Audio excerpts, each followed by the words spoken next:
Hidup Rasulullah Shallallahu Alaihi Wasallam dari beliau dilahirkan hingga saat ini penuh dengan keistimewaan, berlimpah keberkahan hadir dari sosok Muhammad Shallallahu Alaihi Wasallam. Bahkan ketika ia dilahirkan dari rahim ibundanya, keluarlah cahaya yang karenanya istana-istana di negeri Syam tersinari. Begitulah penuturan dari Ibnu Sa'ad, sebuah bukti bahwa Rasulullah Shallallahu Alaihi Wasallam memang sosok manusia yang paling istimewa. Selain itu, ketika kecil Rasulullah Shallallahu Alaihi Wasallam sudah memberikan manfaat yang luar biasa kepada orang-orang di sekitarnya. Salah seorang yang merasakan manfaat dari lahirnya sosok Muhammad adalah Halimah binti Abu Zuhaib, ibu susuannya. Halimah merasakan adanya keberkahan dari kehadiran Rasulullah Shallallahu Alaihi Wasallam yang membuatnya berkisah aneh-aneh tentang dirinya. Beginilah kisahnya sebagaimana yang disampaikan oleh Syekh Saifur Rahman Al-Mubarakfuri. Ibnu Ishaq berkata bahwa Halimah pernah berkisah, suatu ketika ia pergi bersama suami dan bayinya yang masih kecil dan masih disusui bersama rombongan para wanita dari kalangan Bani Sa'ad bin Bakar yang sama-sama tengah mencari bayi-bayi yang akan disusui. Halimah berkisah, ketika ia sedang musim paceklik di mana kami sudah tidak memiliki apa-apa lagi, lalu aku pergi dengan mengendarai seekor keledai betina berwarna putih kehijauan beserta seekor unta yang sudah tua. Demi Allah, tidak setetes pun susu yang dihasilkannya. Kami juga tidak bisa melewati malam dengan tidur pulas lantaran tangisan bayi kami yang menangis kelaparan. Sedangkan air susu di payudaraku tidak mencukupi. Begitupun air susu pada unta tua kami yang tidak lagi berisi. Akan tetapi kami selalu berharap pertolongan dan jalan keluar. Selanjutnya aku pergi dengan mengendarai keledai betina milikku yang sudah tidak kuat lagi untuk meneruskan perjalanan, sehingga hal ini membuat rombongan kami merasa sulit akibat letih dan kondisi kekeringan yang melilit. Akhirnya kami sampai juga di Mekah untuk mencari bayi-bayi yang akan disusui. Tidak seorang pun wanita di antara kami yang mau menerima ketika ditawari untuk menyusui Rasulullah Shallallahu Alaihi Wasallam. Semuanya menolak karena kondisi beliau yang yatim. Sebab tujuan para wanita penyusu bayi hanya mengharapkan imbalan materi dari orang tua si bayi. Sedangkan Rasulullah Shallallahu Alaihi Wasallam adalah seorang yatim yang tidak bisa memberi upah kepada penyusunya. Akhirnya semua wanita penyusu bayi itu mendapatkan bayi susuannya kecuali aku. Tatkala semuanya sepakat untuk berangkat pulang, aku berkata kepada suamiku, "Demi Allah, aku tidak sudi pulang bersama teman-temanku tanpa membawa seorang bayi susuan. Demi Allah, aku akan pergi ke rumah bayi yatim tersebut dan akan mengambilnya menjadi bayi susuanku." Lalu suamiku berkata, "Tidak mengapa bila kamu melakukan itu. Mudah-mudahan Allah Subhanahu wa Ta'ala menjadikan kehadirannya di tengah kita menjadi suatu keberkahan." Akhirnya Halimah pun mendapatkan bayi susuannya, yaitu Muhammad Sallallahu Alaihi Wasallam.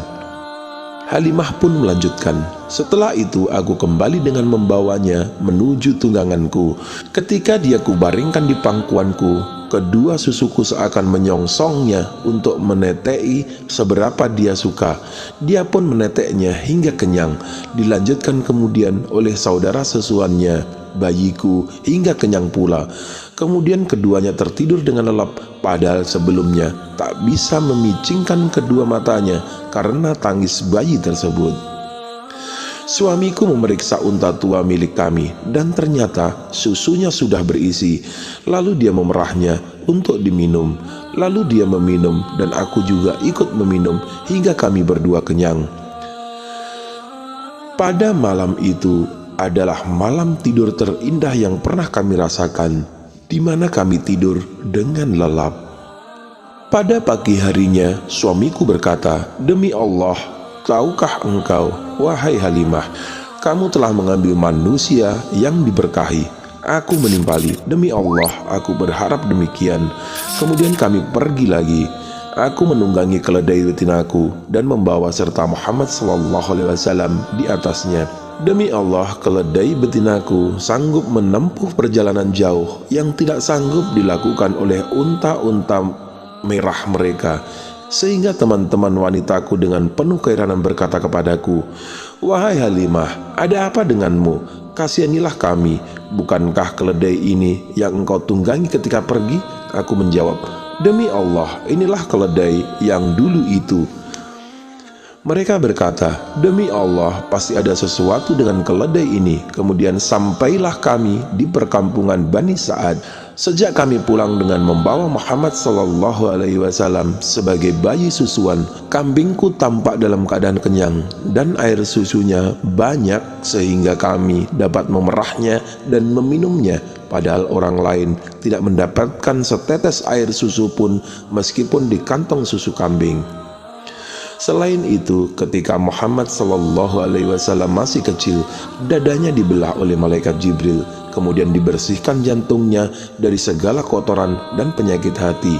Sebagaimana yang diriwayatkan oleh Imam Muslim dari Anas bahwasannya Rasulullah SAW didatangi oleh Jibril saat beliau tengah bermain bersama teman-teman sebayanya. Jibril menangkap dan merebahkan beliau di atas tanah, lalu membelah jantungnya, kemudian mengeluarkannya. Dari jantung itu dikeluarkan segumpal darah. Jibril berkata, "Ini adalah bagian setan yang ada pada dirimu, sehingga bila tetap ada, ia dapat memperdayaimu." Kemudian Jibril mencuci jantung tersebut dengan air zam-zam di dalam baskom yang terbuat dari emas, lalu memperbaikinya dan menaruh di tempat semula. Teman-teman sebayanya tersebut berlarian mencari ibu susuan mereka seraya berkata, "Muhammad telah dibunuh." Mereka akhirnya beramai-ramai menghampiri dan menemukannya dengan rona muka yang sudah berubah. Anas bin Malik, periwayat hadis ini berkata, "Sungguh aku telah melihat bekas jahitan itu di dada beliau." Begitulah keistimewaan Rasulullah SAW pada masa kecilnya. Kehadiran beliau di tengah-tengah masyarakat mendatangkan kebaikan dan keberkahan. Sudah sepantasnya kita meneladani segala yang ada pada Rasulullah SAW.